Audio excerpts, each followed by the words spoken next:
Hello and welcome to yet another webinar from Human Synergistics. I'm very happy today to be joined by Uwe Hoppmann from Inspiring Collective Thinking, an accredited consultant and practitioner using Human Synergistics tools. And today we'll be speaking primarily about culture instruments, but actually also talking about the model that we use, the Circumplex behind me, in terms of the benefits that just simply having a model and a framework and a language in terms of terminology to use when talking about organizational culture, leadership, best practices and values really does help organizations to create the clarity around what we need here, what is best practice in our people, what leaders should inspire and motivate, and what that looks like, what that sounds like. And that consistency and clarity of message is, I think we've always found to be incredibly important in leadership coaching as well as organizational development with reference to culture. So very happy again to have Mr. Hoppmann with me, very experienced in Human Synergistics tools. And maybe you'd like to take a moment and introduce yourself, as well as some of the experience maybe you've had with OCI or the model, before I go further into those points.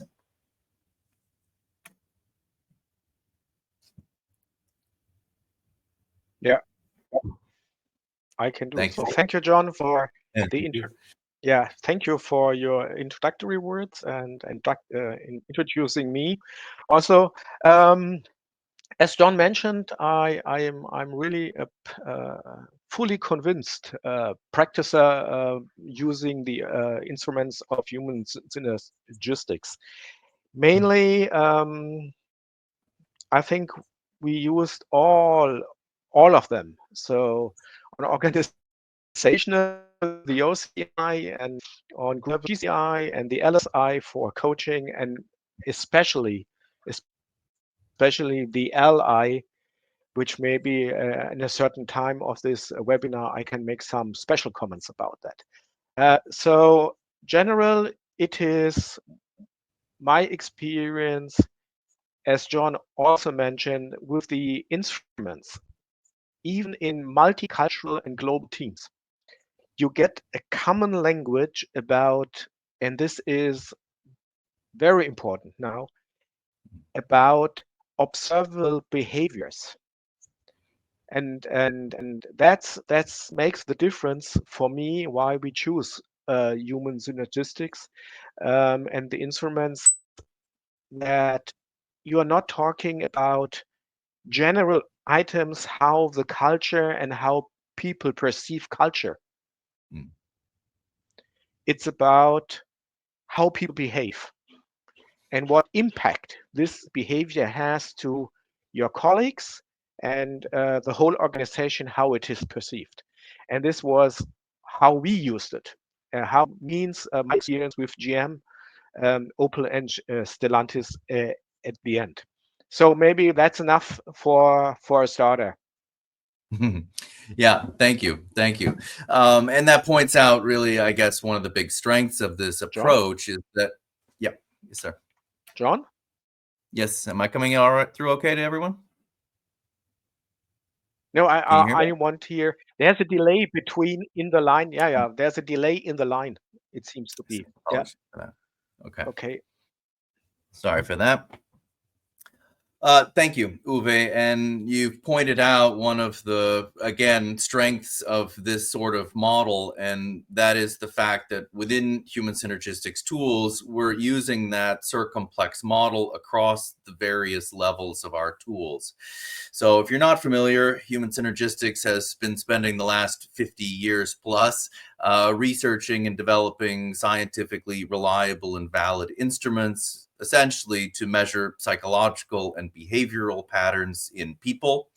Originally, we did this looking at individual psychological and behavioral patterns. Over the years, developing additional instruments to measure these patterns within groups and teams, as well as across organizations in what we're probably best known for today, our organizational culture inventory, for the use of measuring current ideal preferred cultures and measuring progress and development in the right direction. So across those various levels of tools, the model behind me is used consistently. So having that language, again, around what is achievement-oriented behavior, and not only understanding that that, for example, has to do with working towards goals, solving problems, learning from mistakes, considering alternatives, but that gives us a framework to understand not only how that kind of behavior could be helpful from, for example, my perspective as an individual contributor, also to how that kind of behavior can be helpful for our group and team so that we can function most effectively, and how that behavior could be leveraged more broadly across the organization in terms of culture to drive the kinds of performance, KPIs, engagement that we would like to see from our people and organization. So having that scalable framework where we finally have a language not only to talk about culture and leadership and team dynamics and so on, but to understand what that is across those levels, again, gives clients not only a language, but a way to understand what I can contribute, what we should be doing in this team, what we should be role modeling to our people in the organization, and so on. So that common model, I think, as Uwe pointed out, is a very helpful one. Another reason that having that common model is helpful is that this model makes up part of a causal framework. So whether we're looking at individuals or teams or organizational culture, we're not only looking at these patterns playing out, but how those patterns are directly influencing performance and well-being of our people. So we're not only measuring these behaviors in terms of, for example, team dynamics, to what extent these kinds of behaviors are playing out, but directly what kind of effect that's having on our teams in terms of ability to make effective decisions, utilize time and resources effectively, collaborate and work most effectively with one another, and so on. So these cause and effect relationships, predictive causal models between behavior and performance, are very much part of the human synergistics framework. So again, we're not just giving you information on the patterns of behavior that are playing out in your organization, your team, or in yourself, but also how those patterns are affecting our ability to perform at our best, and thereby moving forward, what kinds of things we should do more of in order to have more consistent, predictably positive results in those kinds of outcomes. So measuring these kinds of causal frameworks is key, and it's really the patterns of behavior that we as individuals bring to our teams and organizations that play out and have that kind of effect. So again, having a language where we can understand what is working for us, what's going to lead us forward and help us perform well, versus the kinds of things that are getting in the way and holding us back, is again very helpful for leaders and members to understand in terms of how their teams function most effectively, how their organizations function at their best, and what we as individual leaders and contributors can bring across in terms of best practice. Uwe, is this connecting with you as well? Not only kind of the language around what these patterns are, but that consistency of terminology, so that we can have a focus Yes. and understand it in terms of its implications, right? It's not just about, please. Yeah. Also beside the fact what you said about the causal factors and a common basic language, I think also it helped us to introduce a common understanding, and I would say first as a common understanding about how performance or how the styles are influencing performance. Second, how you can, by the descriptions, because under all the 12 elements, styles, so you have 10 descriptors about observable behaviors. So second, was, beside these performance issue or topic, is you have clearly indicators which you can observe. Correct.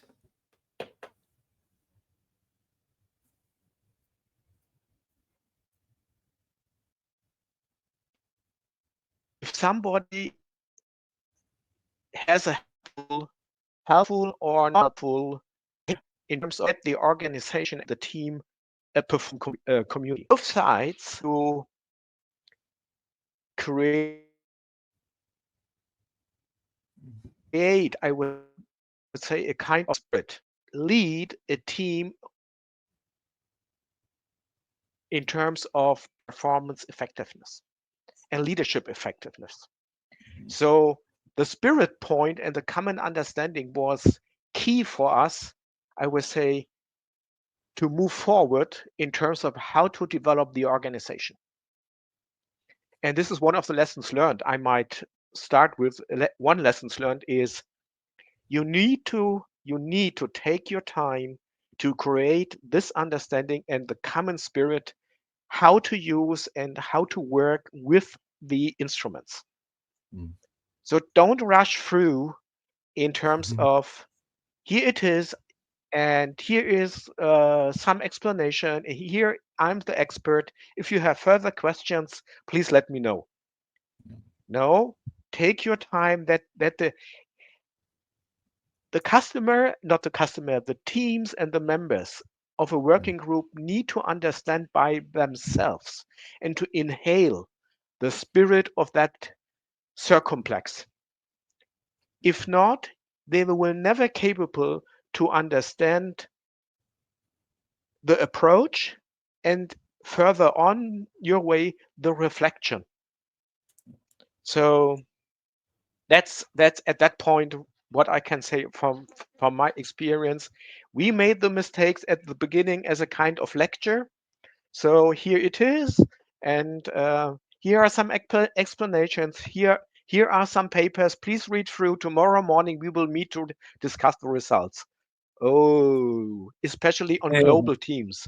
If you have some Chinese and some Japanese on the team, they need much more time to understand what's behind, that it's not getting a personal attack, and so on and so on. So if you think about the tool and prepare some workshops, please be clear in spending a certain time frame to understand the spirit of that instrument. That's it. Yeah, I could not agree more. It's and thank you for pointing it out. It's probably one of the most common lessons learned from people who use our tools.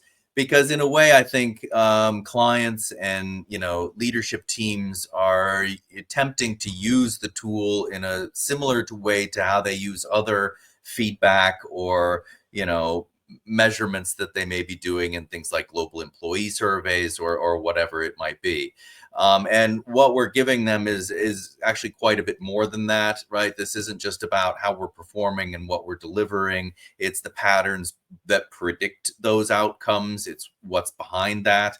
And that information is not something that we can look at in terms of good and bad and right and wrong, which is typically the framework with which we look at data in organizations in many cases. But we need to look at it in terms of what is helping us to move forward, what is consistent with our values as an organization, and what sort of things may be holding us back and getting in the way. There's nothing inherently right or wrong about culture, team dynamics, individual behavior. It's the consequence that those patterns have that really define whether they're helpful and positive for our people in business, or again, whether they primarily represent something that is ultimately holding us back, wasting our time and effort and energies, and so on. And helping to create that clarity does take some time. And it's one of the most important, I think, steps in debriefing. One of the things that we talk about when we're helping clients with these kinds of learning journeys is that we need to try to break this down into 3 steps: awareness, acceptance, and action. The awareness step, I always say, is sort of the information itself, and probably what we try to do, right, when we would just tell and debrief and say, here's what it's telling you, here's what the data is, right? That's the awareness, the information. But we need to make sure that we're delivering that information in a way that builds acceptance, meaning it's not enough for people to, see the profile and understand it alone. We need to recognize some deeper things, like those patterns are really what is playing out in this organization. I think, Uwe, you spoke to that a bit around, we can look at the individual items within those scales and identify those observable behaviors that we can recognize playing out, but connecting with the fact that, this really is the truth. This really is how we are interacting and approaching our work in this business. And also that, it has a direct influence on the well-being of our people. It has a direct influence on our ability to perform at our best. And finally, the acceptance of, this isn't going to change by itself. If we can create this learning and awareness, then the next step really is that we need to realize that if we want to change this, if we want to improve this, if we want to grow and develop, it's upon us. It's actually not human synergistics that can directly create that change. It's even not those highly experienced and fantastic coaches, consultants, practitioners like Uwe who create that change. The change has to be made by the people in the organization. It takes leaders doing something differently. It takes team members trying new approaches in what they do to create that actual growth and development. So helping clients in terms of giving them this framework in a way that's not just telling them information, but that they can then connect with. And again, recognize that this is real, this is impactful, and that if we want to change it or guide it or grow it, culture, teamwork, effective leadership, that's something that is on us as individuals. We each have a role to play. Is that making sense with your experience as well? Yeah, please. Yeah. It makes a lot of sense. Let me make a comment to the acceptance phase. What we now I'm saying something how we did it in practice. So the first team, it was like you said, we were telling, here's the data, blah blah blah blah blah, and then it was like, okay, here's the data. And then the acceptance started with 2 difficult points. The first is, it was a huge community. So we had for the OCI 380 people. And then it was a technical organization. The first thing, the technicians in the room, most were technicians or they are economists. So they are questioning the statistics. So the lessons learned is, be prepared to explain the statistics behind any validity and all these things. I had the luck that I had a person on my side at that point who is more or less, it's their general thinking into statistics. So she takes over. Yeah, because I'm totally useless in statistics. Okay, the basics are fine, but they started with the negative regression and I don't know what. And she was like, and here is the group from 4,000 others, and that's one point.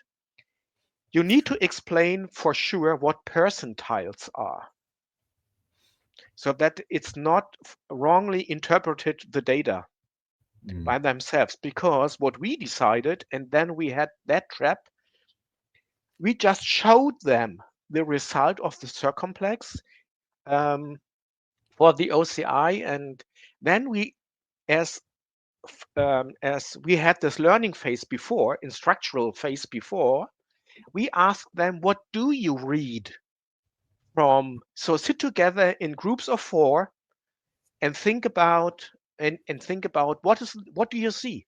What is your interpretation of the result? And we missed that issue of percentiles. Mm-hmm.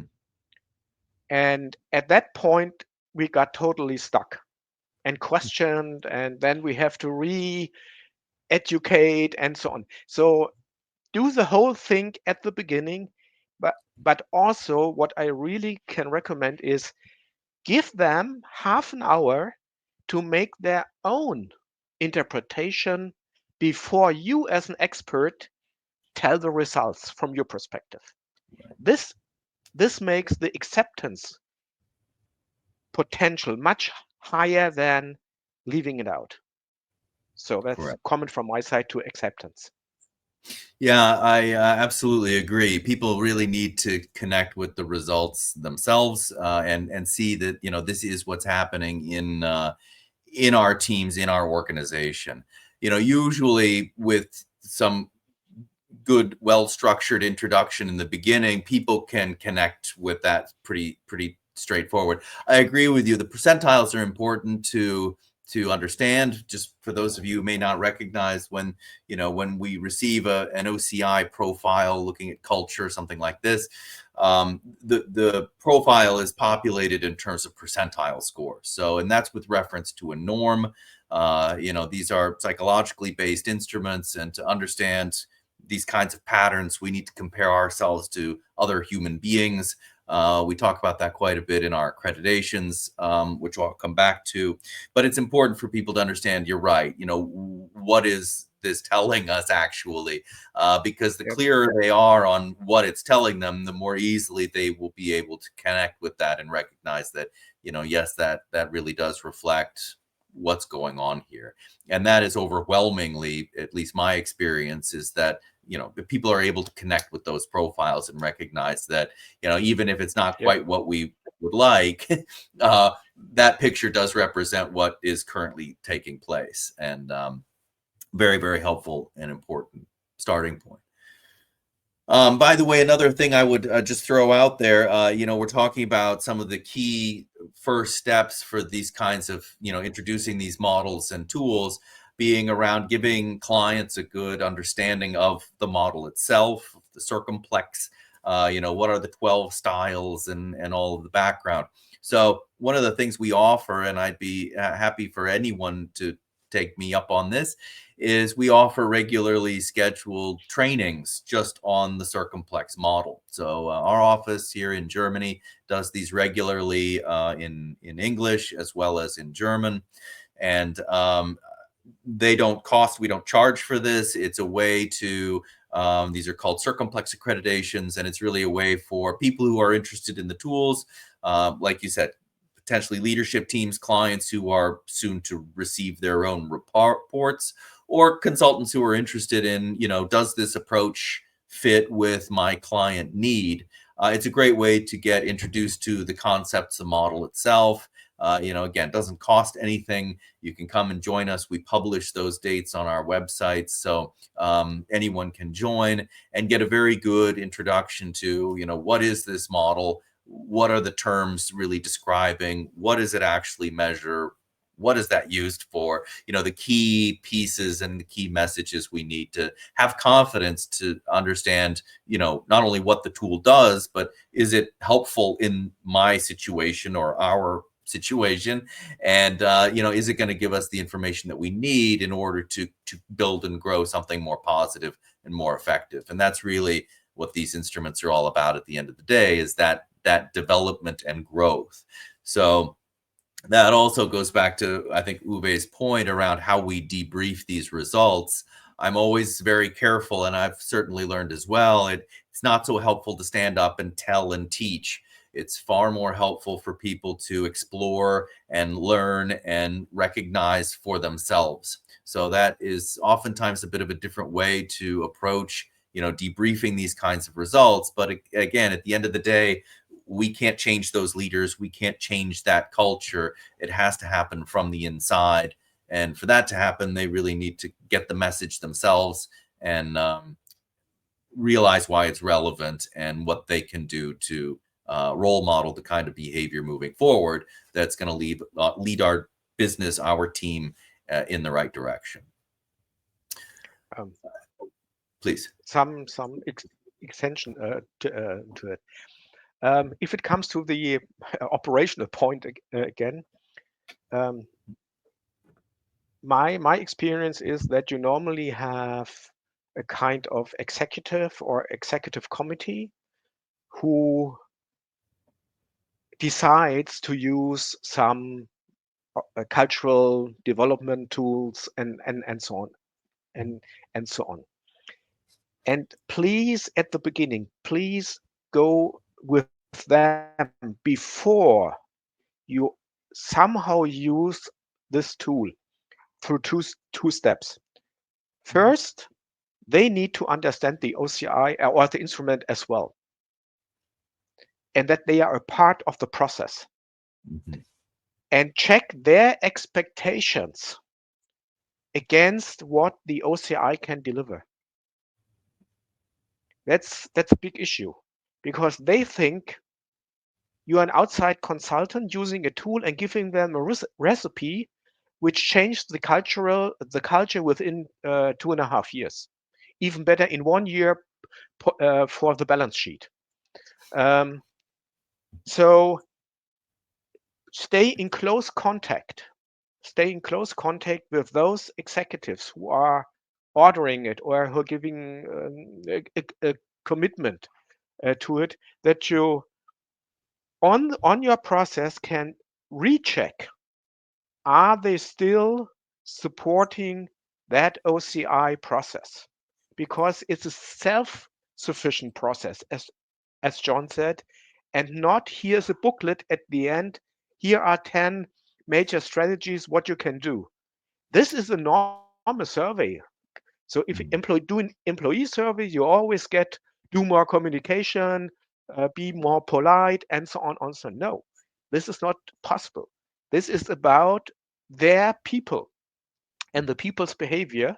So they need to understand that their role is to influence the people's behavior by role modeling or even using the LI, whatever. So that's one of my major learnings. You need to get access to the senior executives who wants that organizational change, cultural change. That's a comment. Yeah, no, I completely agree. And that's important for a variety of reasons.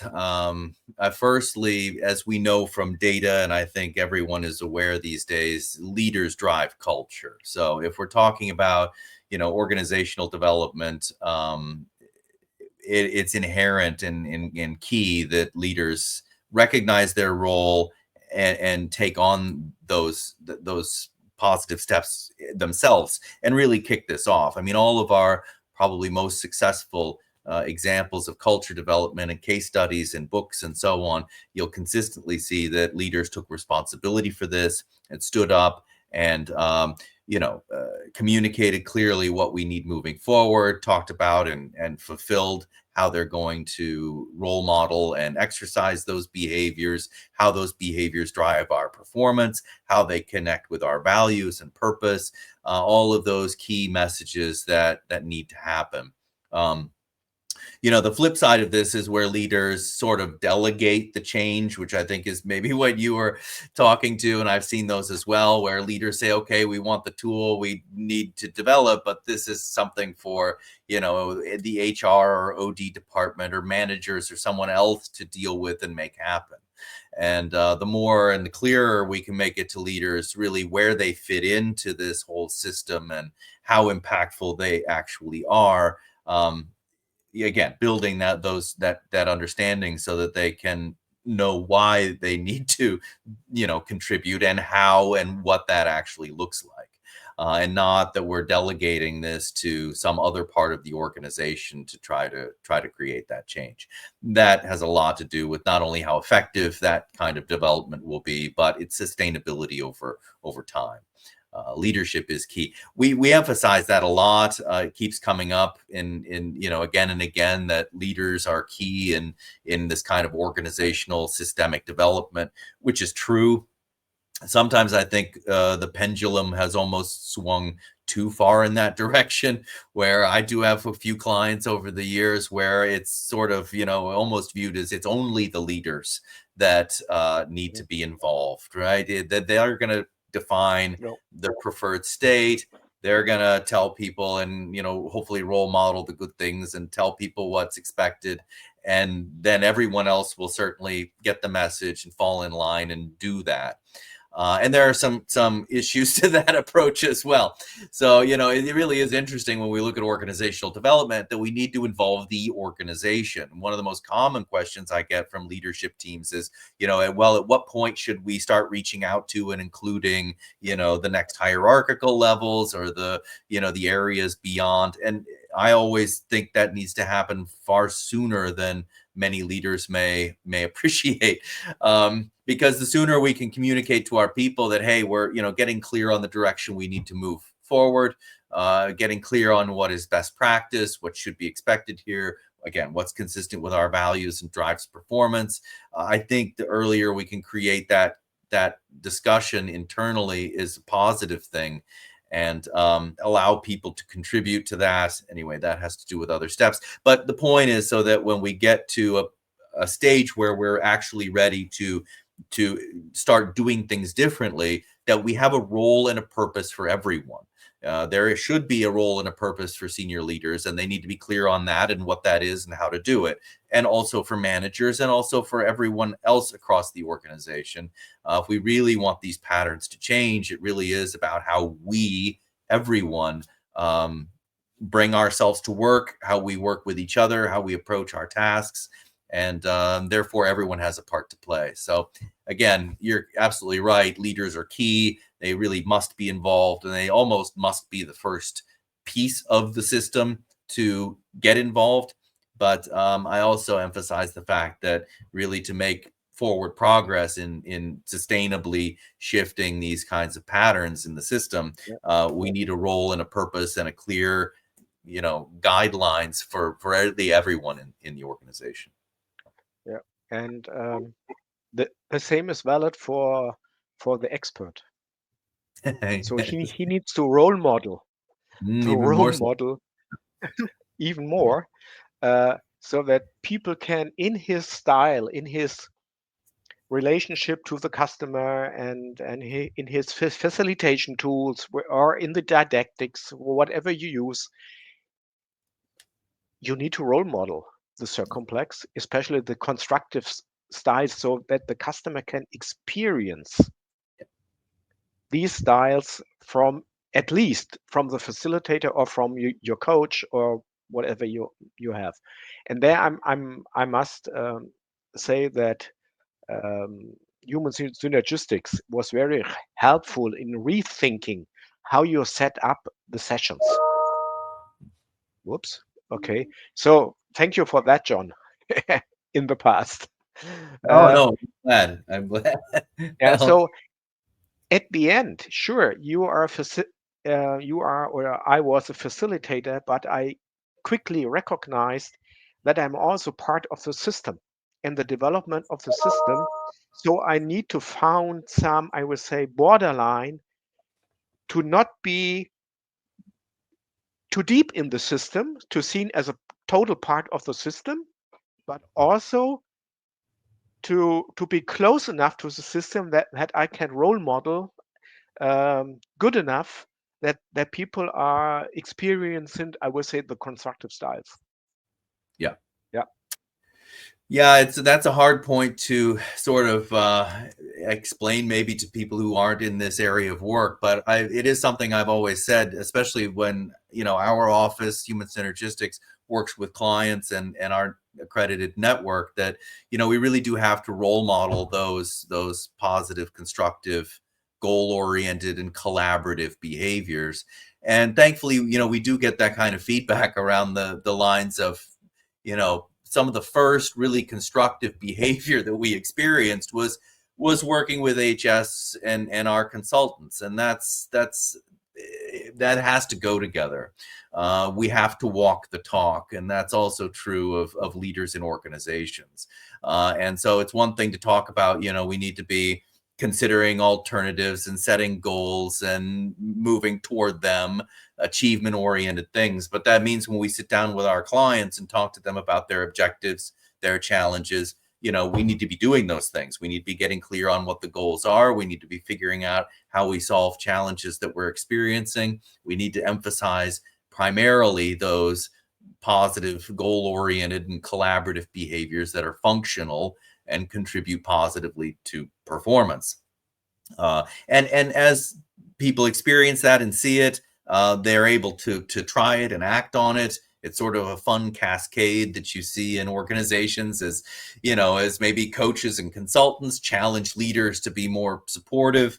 As they try that, then you'll start to see that behavior begin to spread. And it really spreads not only because we see it being role modeled by leaders and we're encouraging it in our teams, but because it works. When I ask you, what are your thoughts and what are your ideas? I get useful information that we can incorporate into a better decision moving forward. And as we do more of that sort of thing and recognize that, hey, this does work here, that really is building the snowball of change. I think the hardest step is helping people to try being brave and trying those positive behaviors that they haven't felt were appropriate, were possible, were whatever. We haven't been acting on in the past. And for whatever reason, we haven't been, reaching out to our teams and asking for their input and ideas and so on. In any case, as we move forward and begin to start to build those kinds of patterns, we can recognize, and this is another thing I really like in this sort of development, we can immediately start to recognize the benefit of that. I can see that we're making better decisions today as a team because we're incorporating people's different perspectives and ideas. And where in the past, maybe I wouldn't have asked for that, and I wouldn't maybe have volunteered my own unique perspectives, now we're much more conscious about making sure we're getting those resources from all of our team members so that we do have all the good ideas on the table before we make a decision and plan moving forward. And that positive development really ultimately grows because it works. Not just because we say it's what we should be doing. We can see it would help our performance and connects to our values, but we can see on a day-to-day basis that this is in fact helping us to get things done. It is helping my team to work more effectively together, and that this is a positive journey forward. Those are thankfully are messages and learnings that I think we can get across very quickly and early on in these kinds of development journeys, but are key, because once we understand that, then again, people can really contribute more confidently to that kind of behavior. And that's when the snowball really gets rolling in a positive direction. The last thing I would say, and then I'll pause for your insights. I was just had a call with a client just before this discussion, and they had created team development, created some far more constructive behavior as a function of about 3-4 months of development, a really much more positive profile. And it illustrates, again, we can not only coach around that kind of development, but we can measure that growth. Not only can we show the client that we're working in more constructive, positive ways, but in this case, we're seeing that the client is reporting higher levels of engagement, lower levels of stress, better collaboration, better customer orientation. All of those deliverables that we care about are influenced by the way we work together, and being able to make this transparent and tangible at every level so that we can not only see how we're performing, but what exactly is contributing to that, so that we can leverage those things that work moving forward. That's the real learning journey. And even though, last point, that development is never as fast as clients would like, and that's I think that's a great thing. They see that things are getting, they want more, they want this to happen faster. I've done a separate webinar specifically on culture and how to accelerate culture development. But one of the things I always like to say is, look, no matter how long this sort of takes, at least we are improving. Progress is happening, and it's happening in the right direction. And every time we check in, things are getting better. So, that's, I think, a lot of the clarity that this kind of framework gives to clients, because otherwise, in most of my experience, most of them are sort of standing in the same place. Some of them are taking steps backwards. A lot of clients are sort of taking 2 steps forward and 2 steps back. But with this kind of clarity of understanding, we're able to create a situation where we're consistently taking steps forward. It may not be 10 steps like we would like, but it's consistently positive, it's in the right direction, and things are improving. And that's the kind of real and sustainable growth and development that I think organizations really should focus on. Yeah. Okay. Insights to that? Yeah. Two things to make it even more complex. What you said. As mentioned, I was working, I think, for 2 bigger projects. One was an integration of engineering centers as a global engineering centers, 5 on each continent, one. The integration of I would say, these centers to share resources.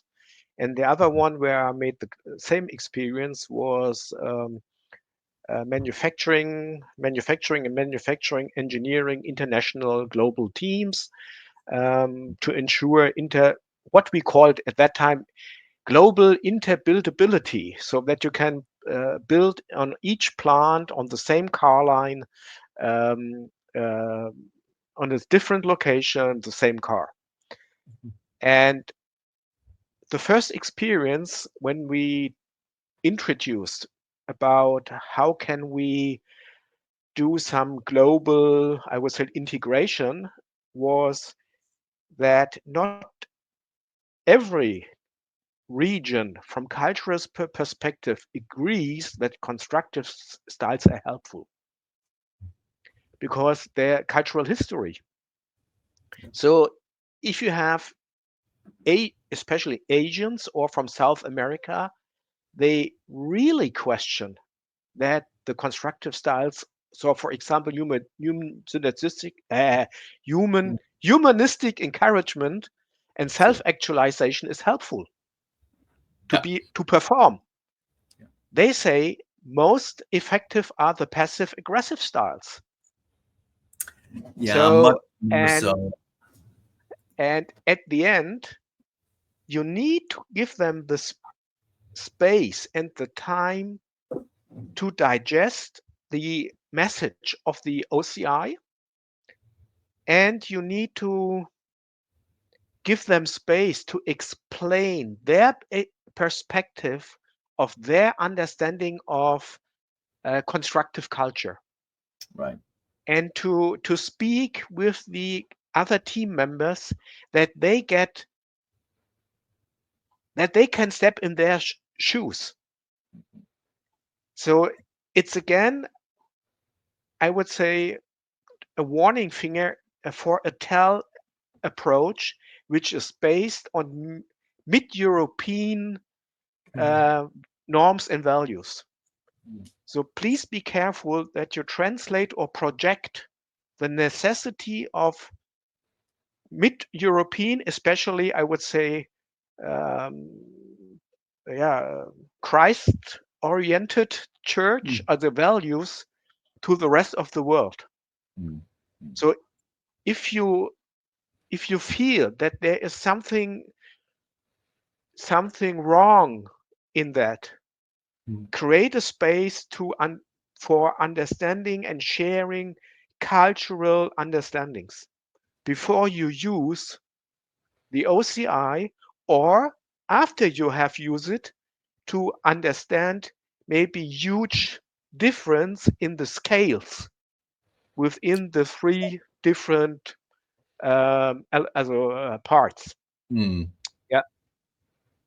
That's it. Yeah, yeah. Well, that's a lot of complexity there, but yes, correct. So first of all, what Uwe's brought up here is the ideal description. So especially at the cultural level, but at other levels of our tools as well, we're not only measuring the current state, how I as a leader interact with my team, the current team dynamics playing out in a specific group, or the current cultural norms playing out within an organization. But we're also comparing that current pattern to an ideal description. So, and I think this is one of the most important steps for most of our clients, even in many ways more important than measuring the current status, is getting very clear on what is best practice. And in a lot of cases, this is the first step I try to do with new organizations or leadership teams is let's get clear on what we need moving forward, what will help us to do good work, what is consistent with our values.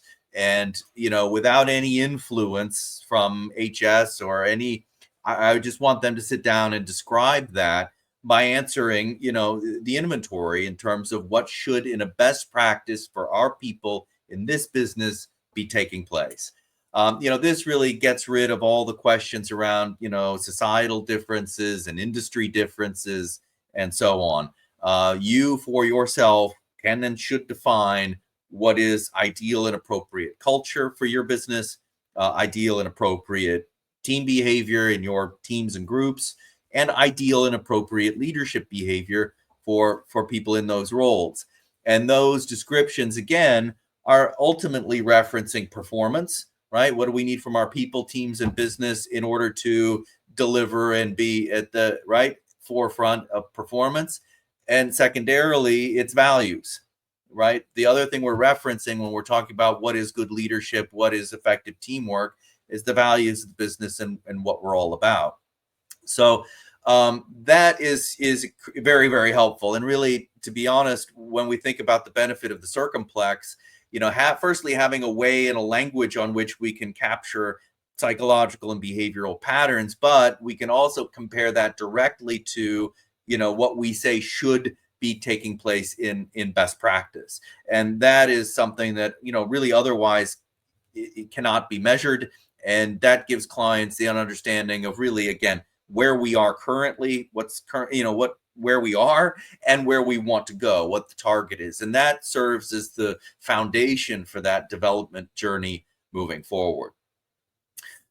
Building on Uwe's point, of course, that ideal description differs around the world, and it differs across individuals, and it is very, very interesting. In fact, the primary factor that influences those ideal descriptions are societal values, and Human Synergistics, thankfully, has been doing research on this for a number of decades. You can see research papers on differences in societal values. Dr. Cook, as well as Dr. Zumal, have published papers on this, and very, very interesting things. And you're absolutely right, Uwe, culture and values are driven by history. So a lot of times when we find these differences, there's interesting historical implications in terms of why people from this part of the world do or do not value certain approaches and behaviors.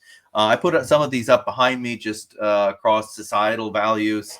I also have a separate background where I've shown individual organization ideals. I'll try to put that up in a moment. But usually what our clients find is that even though there are differences between those ideal descriptions, the most of those patterns are pretty similar. So let me show you some from clients as well. Ooh. Yeah. So now you're absolutely right. Uwe is correct. Some of the societies with most disparate, if you will, ideal descriptions we get in Asia and anyway, all sorts of different places. So, for example, this profile up here, I believe, is from China, and they're from all over the world. Interestingly, the real difference of opinion is essentially in whether, and this is getting beyond the scope of our discussion here, but really whether we want any defensive behavior, and if so, which defensive patterns might be appropriate to a limited extent. what's pretty consistent across the profiles around the world is the recognition that blue constructive behavior is predominantly what's appropriate and will enable us to do good work and contribute effectively. And that is absolutely consistent with over 50 years of research from HS and others looking at these kinds of patterns and approaches.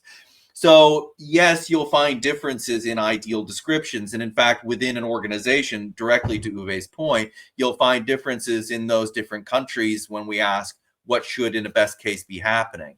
But the differences typically are fairly slight and the commonalities are pretty dramatic. And what that helps organizations to do is to, again, create some clarity around the primary things that we should be focusing our efforts on.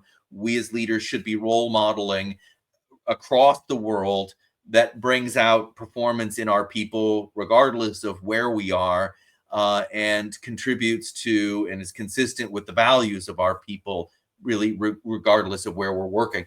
Believe it or not, we actually have a book published on this topic specifically. If I can make this come through, it's called Winning with Winning with Transglobal Leadership. This book is co-authored in part by Dr. Cook, Human Synergistics, and uses human synergistics research and models specifically to answer these questions. Can we measure the values differences around the world in our people and understand how we best adapt and lead our people across those kinds of global leadership roles in a way that contributes to people's performance positively, kind of regardless of where those teams and units are originating from, if that's making sense and connecting. So basically, I, as a leader, as I lead the international teams, what are the primary behaviors that I should role model and I should encourage in my teams, not only to be recognized as living the values and doing appropriate things here, but also in order to promote performance and well-being in the people that I lead, again, regardless of where we are in the world. Fascinating book, wonderful, interesting research. And I think another helpful learning message for organizations when they look within around, describing what is happening versus what should be taking place. Again, there may be some difference of opinion in that ideal, and Uwe pointed out a few key differences. But again, typically organizations are able to zoom in and focus on the key factors that drive this business forward. Those, for the most part, will resonate along constructive patterns. And that gives us a consistency of message in terms of, again, what we want to promote, encourage, role model, globally across this business to bring out the best in our people, regardless of where they are or what function they may be working within. Yeah, at that point, just a, how do you say, story. Please. When we, I can fully support what you say. So I think we used it around 15 times or whatever, and it was always that the constructive styles at the end they agree on this what we have developed to. And one guy once so now I cannot say it by word, but I can frame it a little bit differently. He said, "Oh, this is what we normally should behave in the daily, at home, whatever. So why we are not behaving at the company this way, just like human beings?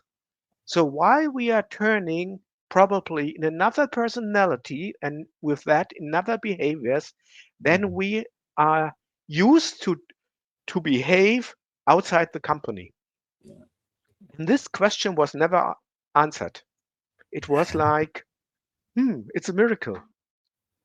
And I only want to say, be aware of that question normally will come up. Yeah. And what we did is we just let the guys reflect by their own in a walk and talk. Yeah. We don't make it a big deal. We just said, okay, good question. What do you think?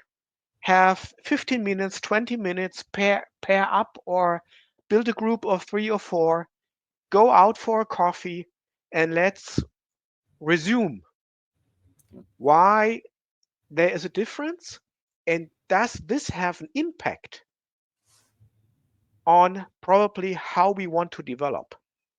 Yeah. And then leave it. Just let it go. Yeah. Yeah.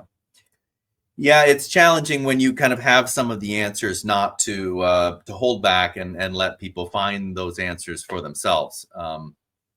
That is the asking versus the telling approach, and you're absolutely right. I mean, if I had to try to answer the question, I mean, what that person eloquently put together is really what is organizational culture. It's the way we're encouraged and expected to behave within the organization. And that may be something significantly different from who I am and how I do things outside the walls of the organization. And it does connect back to values. People typically can recognize, those constructive approaches, things like, being able to take responsibility and make decisions, being able to think in unique and independent ways, being supportive and helpful of other people. Usually people will be able to recognize that those are positive values that they aspire toward, and hopefully have the opportunity to do that in their day-to-day lives. The interesting question that's been brought up here is, if I do those sorts of things, for example, at home with family, friends, and those sorts of settings, why might I not do that in an organization, right? And a lot of research behind how those organizational norms are established, the extent to which leaders drive them, as well as other what we refer to as organizational climate structures and systems within the organization that directly send messages and influence the way people behave in those systems. So, but I agree that, that's something you can tell, but it's far more helpful for people to think it through. And I challenge people who are listening to this as well to do that for themselves. Think about things that perhaps you do outside of work that you recognize are positive and helpful and productive, that maybe I don't act on as frequently within my role in the organization. And we can recognize the consequences of that, both to ourselves and to our work. And hopefully we can also start to think into, well, where is that coming from? Why aren't I doing this? Because on some level, it sort of becomes obvious that, well, clearly we would be better off, working in more constructive ways. It's that that common knowledge that this would be most effective, given the juxtaposition that we see in many organizations where it's common knowledge but not common practice, right? We know we should be taking responsibility and making decisions and being supportive, but that's not what we're doing. And that is what we refer to as a cultural gap. The things we say and know we should be doing in a best case are not the ways in which we're currently approaching one another and getting our work done. And that cultural gap has consequences both for your people as well as their ability to perform, and really for the broader organization as well. So understanding that, making it transparent and tangible, and coaching and developing organizations to close those gaps so that we work together in ways that are the way we say we should, that are consistent with our values, that do predict best performance, is really what these instruments and this development is all about. So very positive messages, I think. And I think also very interesting for people to reflect on these things and see how they themselves are influenced, right? One of my favorite time periods to talk to people about is the first 6 months that you're in a new organization, right? If you've left a company and joined another one, or gone from university to your first professional role, what was happening in the first 6 months. And a lot of times people are able to really consciously recognize the thing that they stopped doing. Need to leave. That's I think one of the really beautiful aspects of this kind of model and method. And we've already gone beyond time, so I need to wrap this up myself. But to be able to measure these patterns, make them transparent to people, because even though we may be able to recognize this at times, especially when we're new to organizations and kind of adapting and fitting in, recognizing what I am expected to do and what I'm not, and how that may differ from how I've worked previously or outside of the organization. Anyway, again, connecting with that is getting from the awareness to the acceptance stage, that I can really see this is real. This culture really has an effect on me and what I do, and thereby how I am able to contribute effectively or not. And therefore, also, if we want these things to change, then we all have a part to play in creating that and helping clients become clearer on what that is and how we do that as leaders, as managers, as members of the business in a systemic, coordinated, and synergistic way to create that positive and sustainable change. Anyway, is what the tools are all about. So, Uwe, I think I've mostly taken up the time. I wanted to see if you had any other points or questions before we wrapped up the session. Really, thank you for your insights and experiences. It's always very nice to hear, again, how these tools are resonating and how they bring awareness to clients so that they can build those action steps and create a more high-performing organization for their people as well.